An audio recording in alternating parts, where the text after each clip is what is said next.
দুর্গাপুজো শুরু হয়ে গেছে আর 3 দিন পরেই মহাষষ্ঠী। তাই এই 3 দিন একটা ছোট্ট ট্রিপের প্ল্যান করে ফেললাম এমন এক জায়গায় যেখানে পাহাড়, নদী আর জঙ্গল তিনটেই পাবো। তাই রাতেই ধর্মতলা বাস স্ট্যান্ড থেকে স্লিপার বাসে করে শিলিগুড়ি বাস স্ট্যান্ড দিকে রওনা দিলাম। অলমোস্ট 12 ঘন্টার জার্নি। টিকিট অনলাইন বুক করা হয় 1500 টাকা পার হেড।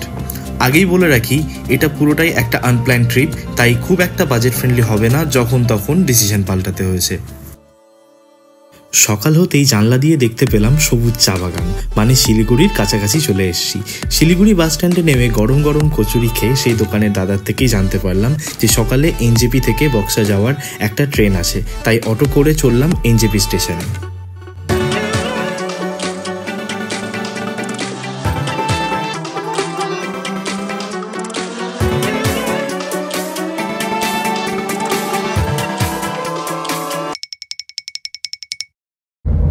আমরা এখন আছি ক্যাবে। এনজেপি গেছিলাম, এনজেপিতে ট্রেন অনেক লেট করছে, তাই ওয়েট না করে ক্যাব বুক করেছি। এনজেপি থেকে এখন ক্যাবে করে ডিরেক্ট যাচ্ছি জয়ন্তী। প্ল্যান না করলে যা।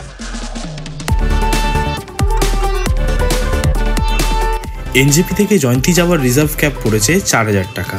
বক্সা ফরেস্টে গিয়ে কোথায় থাকবো কোনো প্ল্যান ছিল না, তাই শিলিগুড়ি আসার সময় বাসে বসে ইজিফিজো ওয়েবসাইট থেকে বুক করে ফেললাম জয়ন্তী হোমস্টে। পার ডে মাথাপিছু 1300 টাকা। এর মধ্যে ইনক্লুড রয়েছে লাঞ্চ, স্ন্যাক্স, ডিনার আর পরের দিনের ব্রেকফাস্ট।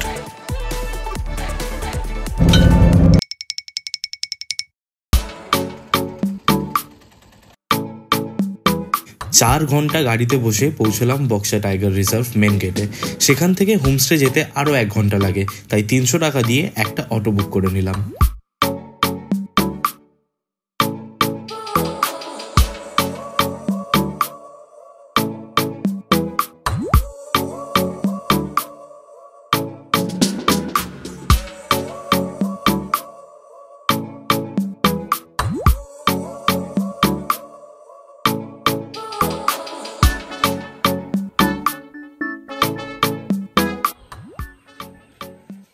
তো চলে এসেছি এখানে। এটার জায়গাটার নাম হচ্ছে জয়ন্তী ফরেস্ট। জয়ন্তী ফরেস্ট। আর এই যে হোমস্টেটা আমাদের রয়েছে, হোমস্টেটার নাম গ্রিন লিফ হোমস্টে। এটা হচ্ছে পুরো ভিউ, এটা হচ্ছে পুরো ব্যালকনি। ব্যালকনিটা দেখা এদিকে করে, হ্যাঁ এই ব্যালকনি। আর পুরো আমাদের এটা হচ্ছে রুম। রুমের একদম সামনেই হচ্ছে এই ভিউ। পুরো ব্যালকনি থেকে বেরিয়েই এখানে দাঁড়াও, এদিকে পাহাড়, এদিকে কি বলো এটাকে, লেপার্ড, হাতি, বাইসন চলে আসতে পারে। কপাল ভালো থাকলে কিংকং, অ্যানাকন্ডা, ডাইনোসরও আসে। ওকে, তো লাঞ্চ রেডি হয়ে গেছে। আমরা 3 জন রয়েছি। লাঞ্চ আমাদের দিয়ে দিয়েছে আস্তে আস্তে। অলরেডি দুপুর হয়ে গেছে। দুপুর কটা বাজে? এখন 2:30 বাজে। তো লাঞ্চ রেডি হয়েছে। ভাত, ডাল, আলু ভাজা, এটা কি উচ্ছে ভাজা, মাছ দিয়েছে, মাছের ঝোল লাঞ্চের জন্য। তো এটা হচ্ছে পুরো লাঞ্চের। আর এই লাঞ্চটা হচ্ছে পুরো প্যাকেজের মধ্যেই, এরকম না যে আলাদা করে করতে হবে। যে বুকিং প্যাকেজ রয়েছে সেই প্যাকেজের মধ্যেই লাঞ্চ, ডিনার, স্ন্যাক্স আর ব্রেকফাস্টটা পরের দিনের।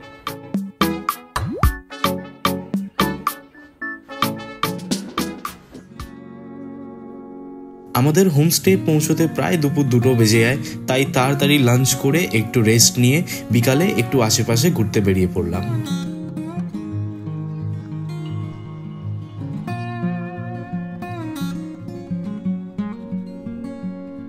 তাহলে লাঞ্চ হয়ে গেছে। লাঞ্চ করে আমরা বেরিয়েছি এখন ঘুরতে।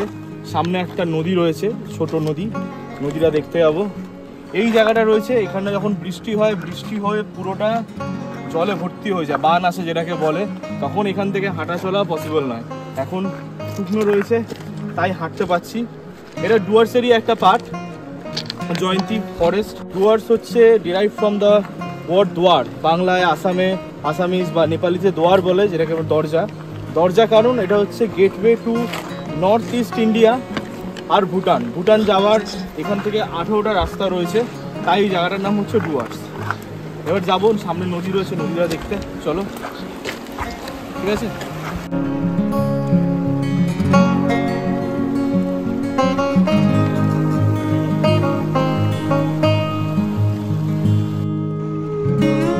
জঙ্গলের মধ্যে পাথরের শুকনো জমির মাঝখানে এরকম একটা নদী যে কতটা সুন্দর লাগে এখানে এসে নিজের চোখে না দেখলে বোঝা যায় না। নদীর জল যেমন পরিষ্কার ও ঠান্ডা, তেমনি তার স্রোতের আওয়াজ। 3 বন্ধু মিলে নদীর পাশে বসে আড্ডা দিয়ে একটু ফটো ক্লিক করে সানসেট দেখে রুমে ফিরে এলাম। রুমে আসতেই সন্ধেবেলা এলো চা আর ভেজ পকোড়া। আমরা এক্সট্রা বারবিকিউ চিকেন অর্ডার করেছিলাম, 1 কেজি 400 টাকা। রাতে বাইরে ঘুটঘুটে অন্ধকার আর জঙ্গল থেকে আসা জন্তুরের ডাক একটা গা ছমছমে পরিবেশ তৈরি করে, যা দিনের থেকে একদম আলাদা।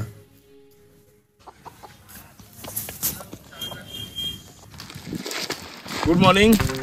আজকে জয়ন্তী ফরেস্টে ডে 2।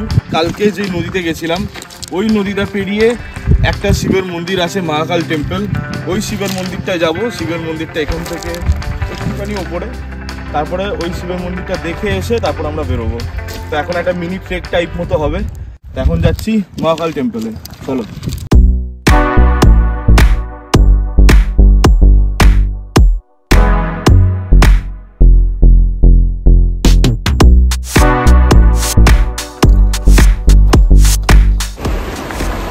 দাদা, এই নদীটা পেরোতে হবে আমাদের?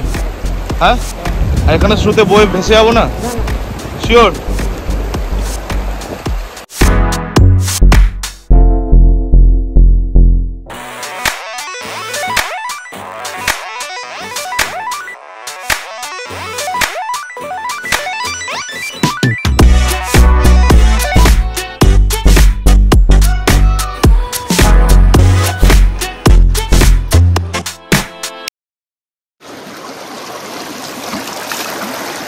খামান শঙ্কর, এখনো অনেকটা পথ বাকি আছে, আমাদের ওই ওপরে উঠতে হবে।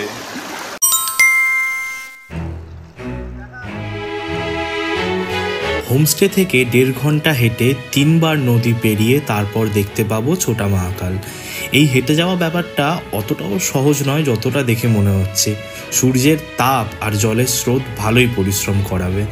1 ঘন্টা হেঁটেই সবাই ক্লান্ত, তাই একটা জায়গায় বসে একটু রেস্ট নিয়ে 4টে ফটো তুলে আবার হাঁটা শুরু করলাম।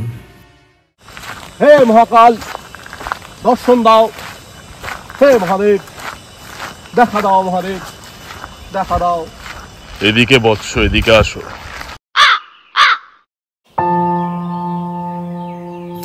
রাস্তাটা একটু কঠিন হলেও এই ঘন অরণ্য, জঙ্গলি ফুল, রঙিন প্রজাপতি আর পাখির ডাক সব ক্লান্তি দূর করে দেয়।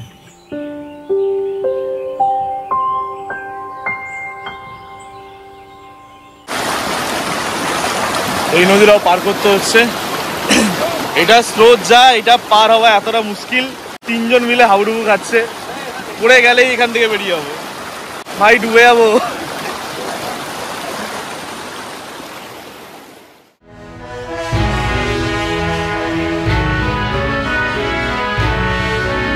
জঙ্গল, নদী সব পেরিয়ে ফাইনালি পৌঁছালাম ছোট মহাকাল ধামে।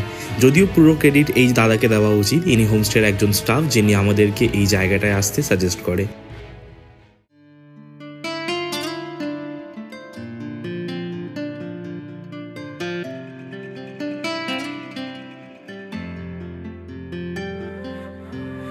ছোটা মহাকাল কেভ বা ছোট মহাকাল মন্দির। প্রাকৃতিকভাবেই পাহাড়ের গা ভেঙে তৈরি হয়েছে এই মন্দির। জয়ন্তীর জঙ্গলে ভুটান বর্ডারের কাছে অবস্থিত এই ধাম। এই কেভ বা গুহাটি দেশের 51টি শক্তিপীঠের মধ্যে পড়ে। শিবরাত্রিতে এখানে খুব বড় করে পুজো হয় আর মেলাও বসে, তাই এই সময়টা মহাকালে আসার জন্য বেস্ট।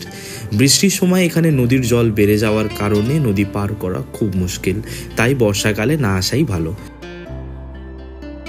এছাড়া খুব একটা টাফ না, বেশ মজার একটা ট্রেক। জয়ন্তী বেড়াতে এলে এই জায়গাটা একটা দারুণ ট্যুরিস্ট অ্যাট্রাকশন, তাই জয়ন্তী এলে এই জায়গাটায় অবশ্যই আসা উচিত।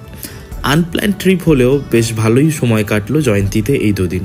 দেখা হবে আবার পরের ভিডিওতে। টাটা।